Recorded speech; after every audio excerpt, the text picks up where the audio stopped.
Olá, boa tarde. A Comissão de Assuntos Econômicos aprovou o projeto que garante uma fonte de financiamento para a recuperação de rios de 3 regiões do país. O projeto aprovado pelos senadores altera a lei que criou os fundos constitucionais do Norte, Nordeste e Centro-Oeste, estendendo a previsão que os fundos têm de investir em projetos de infraestrutura econômica e preservação ambiental. O texto aprovado estabelece o uso dos recursos dos fundos constitucionais em ações de recuperação das matas ciliares e também de tratamento e destinação adequada dos dejetos encontrados nos rios. O objetivo é combater o processo de degradação dos recursos naturais, aumentar a oferta hídrica e melhorar a qualidade da água. Segundo o autor, o projeto é fruto de constante discussão entre os senadores sobre a necessidade de se encontrar recursos para revitalizar as bacias hidrográficas. Essa matéria, ela beneficiará as 3 regiões brasileiras, a região Norte, Nordeste e Centro-Oeste, e indiretamente todo o território nacional. Os senadores destacaram a importância do investimento nos rios brasileiros. São ações essenciais para garantir que as chuvas, que em diversos momentos de nossa história recente foram escassas, efetivamente se incorpore à vazão dos rios. Pouco adianta chover se a água não se converte em água passível de utilização.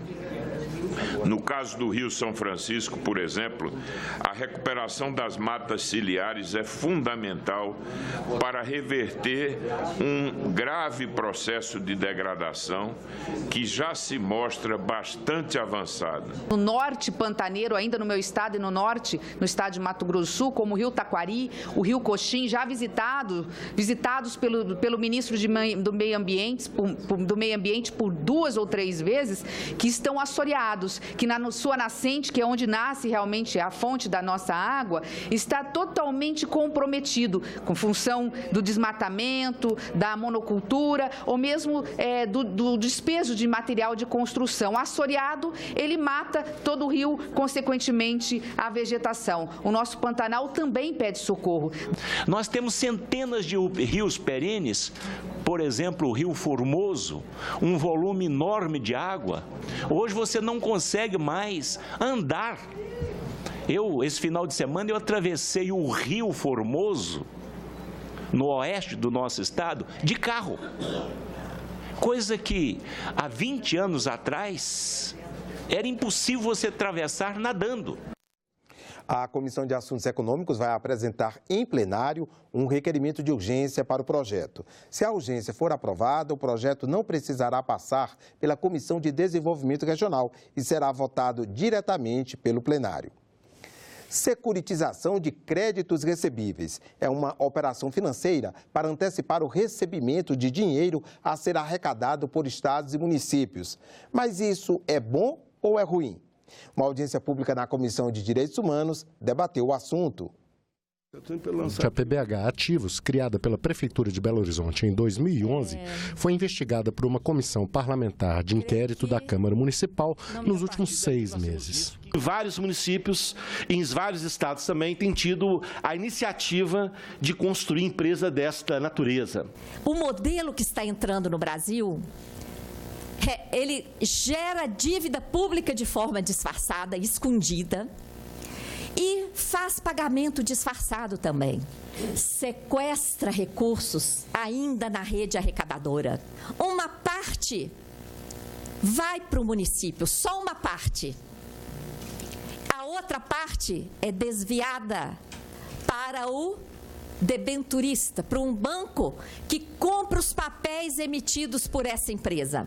Esse desvio de arrecadação, ele burla toda a legislação de finanças do país. A auditora aposentada da Receita Federal, Maria Lúcia Fatorelli, trabalhou junto à CPI da PBH Ativos e apresentou os prejuízos que a criação da empresa causou ao município.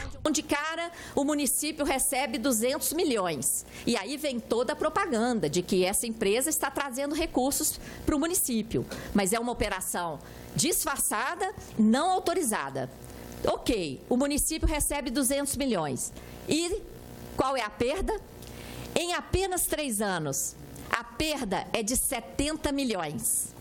E do volume arrecadado, faltou o número ali, do volume arrecadado de 531 milhões, quase 50% é desviado para BTG Pactual. Para escolher o Banco BTG Pactual, foi usada a modalidade de pregão presencial, que só pode ser usada para bens comuns, não pode ser usada para debêntures. O deputado estadual Paulo Ramos afirmou que a experiência de Belo Horizonte pode evitar a ampliação da securitização da dívida pelo país. A resistência, especialmente em Minas Gerais, isto vem nos dando força para demonstrar que tudo se trata de uma grande empulhação, de uma grande sangria dos recursos públicos. Também coordenadora nacional da Auditoria Cidadã da Dívida, Maria Lúcia Fatorelli disse que a securitização é mais uma ferramenta do que chamou de sistema da dívida, onde empréstimos cumprem uma função contrária à sua proposta inicial. É a utilização do endividamento público às avessas. Em vez da dívida pública representar um aporte de recursos, as investigações que temos feito no âmbito da auditoria cidadã têm demonstrado o contrário. A dívida funciona como um desvio contínuo, uma sangria contínua e crescente de recursos públicos que são drenados para o setor financeiro. A audiência foi pedida pelo senador Paulo Paim e teve a participação de representantes de 7 países, entre eles a ex-presidente do parlamento grego, Zoe Constantopoulou. Unificação da alíquota do ICMS sobre querosene de aviação, garantia de mamografias para mulheres com 40 anos ou mais no SUS, criação do Fundo Nacional de Desenvolvimento da Segurança Pública, assuntos que estão na pauta do plenário desta semana. A mamografia é um exame importante para rastreamento do câncer de mama. Uma lei de 2008 garantiu recursos do FAEC, Fundo de Ações Estratégicas e Compensação, para o SUS pagar mamografias a todas as mulheres a partir dos 40 anos de idade. Mas uma portaria do Ministério da Saúde, em 2012, limitou o pagamento de mamografias com recursos desse fundo a mulheres entre 50 e 69 anos. O projeto que está na pauta do plenário suspende os efeitos da portaria para que mulheres a partir dos 40 anos voltem a ter acesso mais fácil ao exame. Nós entendemos que a ocorrência de tumores mamários nas mulheres está com idade menor do que 40 anos. É um direito às mulheres, é um direito que está previsto na Constituição. Outra proposta que deve ser analisada em plenário é a que unifica em 12% a alíquota máxima que poderá ser cobrada pelo querosene de aviação. Hoje, em alguns estados, o imposto pode chegar a 25%. Segundo as companhias aéreas, o gasto com combustível representa 40% dos custos operacionais.